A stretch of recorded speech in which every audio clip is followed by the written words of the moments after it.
अपनी टीम ज्यादा खराब नहीं है, बस बैटिंग अच्छी हो जाती, बॉलिंग अच्छी हो जाती, फील्डिंग अच्छी हो जाती और कप्तानी अच्छी हो जाती तो हम अभी तक शायद बॉर्डर गावस्कर ट्रॉफी में लीड ले चुके होते। नहीं क्या बढ़िया था गुरु। नमस्कार, मैं हूं रौनक, रणतंत्र देख रहे हैं आप। बैटिंग बॉलिंग फील्डिंग तो चलो कोई नहीं, कोई ना कोई संभाल लेगा। अब आज ही देख लो, बैटिंग की जिम्मेदारी जायसवाल जी के लड़के ने ले ली, बॉलिंग की जिम्मेदारी बुमराह जी के लड़के ने कब की ले रखी है, लेकिन कप्तानी तो सिर्फ शर्मा जी के लड़के को अकेले ही करनी है ना। और वहीं पर रोहित शर्मा बुरी तरह फेल हुए हैं। कप्तानी में जो हो रहा है वो आपने देखा ही है। लोगों ने पहले टेस्ट मैच के बाद ही ये दुआ मांगनी शुरू कर दी थी कि रोहित शर्मा ऑस्ट्रेलिया की बजाय ऑस्ट्रिया की फ्लाइट में चढ़ जाए। चौथे टेस्ट मैच से पहले जब रोहित शर्मा को चोट लगी थी तो कई लोग खुश हो गए थे कि हो सकता है बुमराह वापस कप्तान बन जाए, लेकिन रोहित ने बैटिंग में भी कुछ खास नहीं उखाड़ा। अपनी किट बैग की जगह अगर रोहित शर्मा आम के अचार का डब्बा ले जाते तो कम से कम वहां पराठे के साथ तो खाने के काम आ जाता। बताओ, 2 टेस्ट मैच में मिडिल ऑर्डर में आने के बाद रोहित शर्मा ने इस टेस्ट मैच में ओपनिंग करने के लिए गिल को ड्रॉप किया। गिल भी ड्रेसिंग रूम में बैठकर सोच रहे होंगे कि मेरी क्या गलती थी। बेन स्टोक्स, ऑस्ट्रेलिया के प्लेयर भी मजे ले रहे हैं। जब 3 नंबर पर राहुल खेलने आए तो नाथन लियोन ने उनको स्लेज करते हुए पूछा कि भैया क्या गलती हो गई थी तुमसे कि तुम्हें ओपनिंग से हटा दिया गया। रोहित भैया, मैं ये सब न सहता। बची हुई 3 इनिंग में 3 सेंचुरी लगाकर जवाब देने की कोशिश करता। आप चलो एक ही सेंचुरी लगा दो। दोस्तों, आप लोगों को क्या लगता है, क्या रोहित शर्मा इसी बॉर्डर गावस्कर ट्रॉफी में अपना फॉर्म वापस पाने की कोशिश करेंगे या फिर ये उनके करियर की आखिरी सीरीज साबित होगी? कमेंट करके बताना। तब तक हम आपको आज के दिन का हाल चाल और बवाल बता देते हैं। दिन का खेल शुरू हुआ तो कई लोगों को कल कंफ्यूजन था कि आखिर पहला दिन किसके नाम रहा। कुछ का मानना था कि 311 रन ऑस्ट्रेलिया ने बना दिए हैं तो उनके नाम है, जबकि कुछ लोगों का कहना था कि भाई 6 विकेट तो हमने भी लिए, हम उनको जल्दी आउट कर सकते हैं कल, तो पहला दिन हमारे नाम रहा। दूसरी सोच रखने वालों से मैं कहना चाहूंगा घंटा, क्योंकि अगर आपको लग रहा था कि आप ऑस्ट्रेलिया को जल्दी आउट कर लेंगे तो आपने अभी तक ये ध्यान नहीं दिया है कि हमारी बैटिंग के साथ साथ हमारी बॉलिंग के भी पकौड़े लग चुके हैं। और ये बात इस सीरीज में सबसे बेहतर आज सुबह के सेशन में निकलकर सामने आई। पैट कमिंस ने ऑलमोस्ट अपनी हाफ सेंचुरी पूरी कर ली थी, 1 रन से चूक गए, लेकिन यहां पर उनकी हाफ सेंचुरी इतनी इंपॉर्टेंट नहीं थी, बल्कि वो पार्टनरशिप इंपॉर्टेंट थी जो उन्होंने स्टीव स्मिथ के साथ करी। पिछले मैच में स्टीव स्मिथ की फॉर्म वापस लाकर भारतीय गेंदबाजों ने सोया शेर जगा दिया है।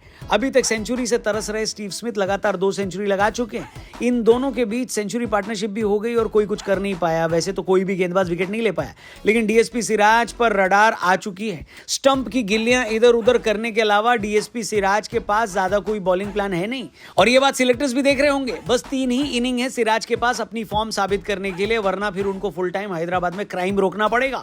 लंच तक ऑस्ट्रेलिया ने 454 बना लिए थे और सुबह के सेशन में सिर्फ 1 विकेट खोया था, यानी कुल मिलाकर 7 विकेट।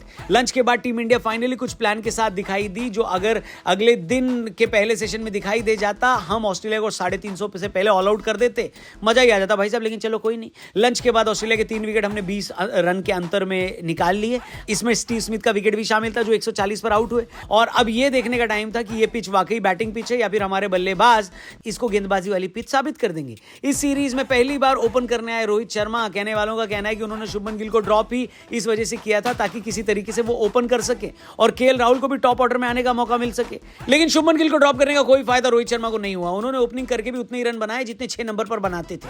रोहित शर्मा के बॉर्डर गावस्कर ट्रॉफी में 22 रन है, जबकि बुमराह के 25। अब आप खुद समझ लीजिए कि कितनी बुरी हालत है। रोहित शर्मा फ्री का विकेट बन गए हैं। आज भी सिर्फ 3 रन बनाए, जल्दी आउट हो गए ताकि राहुल को पूरी ओपनिंग वाली फील मिले। चाय से ठीक पहले राहुल भी आउट हो गए और चाय तक इंडिया का स्कोर था 51, 2 विकेट के नुकसान पर। 2 विकेट जल्दी गिरने के बाद सच बताऊं तो एक वक्त पर मुझे लगा कि अब की बार भी फॉलो ऑन बचाने के लिए हमें जस्सी भाई की मदद लेनी पड़ेगी, लेकिन यशस्वी जायसवाल और कोहली ने टीम इंडिया का स्कोर और हमारी मेंटल हेल्थ दोनों संभाल लिया। कोहली भाई के लिए तो मैं क्या ही कहूं। जब उन्हें ऑफ स्टंप के बाहर की गेंद छोड़ते हुए मैंने देखा तो इतनी ठंडी में भी 4 बार पहले आंखों पर ठंडे पानी की छींटे मारे कि कहीं मैं सपना तो नहीं देख रहा हूं। लेकिन कोहली भाई सच में बाहर जाती हुई गेंद को छेड़ नहीं रहे थे। इतनी खुशी मुझे आज तक। दूसरी तरफ यशस्वी जायसवाल ने भी दिखा दिया कि भाई 22 साल के लड़के में दम तो है। बॉर्डर गावस्कर ट्रॉफी के इस एडिशन में वो भारत की तरफ से सबसे ज्यादा रन बनाने वाले बल्लेबाज बन गए।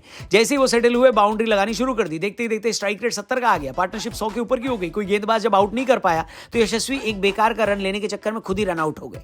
कोहली को कॉल सुनाई नहीं दी और जायसवाल रन के लिए भागे, 82 पर आउट हो गए। रोहित भाई इसीलिए गार्डन में घूमने को मना करते हैं। फिर वही हुआ जिसका डर था। दिन खत्म होने से पहले कोहली भाई भी आउटसाइड ऑफ स्टंप की गेंद पर ही आउट हुए। इसके बाद बोलैंड ने भी नाइट वॉचमैन आकाशदीप की भी नाइट काली कर दी और जिस सेशन में एक भी विकेट नहीं जाना चाहिए था उसमें अचानक से 3 विकेट चले गए। दिन का खेल खत्म होने तक टीम इंडिया का स्कोर 5 विकेट पर 164। ऑस्ट्रेलिया से हम अभी भी 310 रन पीछे हैं। फॉलो ऑन बचाने के लिए 111 रन हमें चाहिए। आखिरी के आधे घंटे ने इस टेस्ट मैच में इंडिया को बैक सीट पर ढकेल दिया है। आपको क्या लगता है, टीम इंडिया की इस टेस्ट मैच में खराब हालत का जिम्मेदार कौन है? कमेंट करके बताना। हम आपसे मिलेंगे कल दिन का खेल खत्म होने के बाद। उम्मीद करते हैं कि कम से कम कल कोई अच्छी खबर हम लेकर आए, क्योंकि अगर कल भी अच्छी खबर नहीं रही तो बॉर्डर गावस्कर ट्रॉफी और वर्ल्ड टेस्ट चैंपियनशिप के फाइनल दोनों से हमको वणक्कम बोलना पड़ेगा। खैर, चैनल सब्सक्राइब करना, फेसबुक पे देख रहे तो पेज को लाइक करना। कल मिलते हैं, बाय बाय।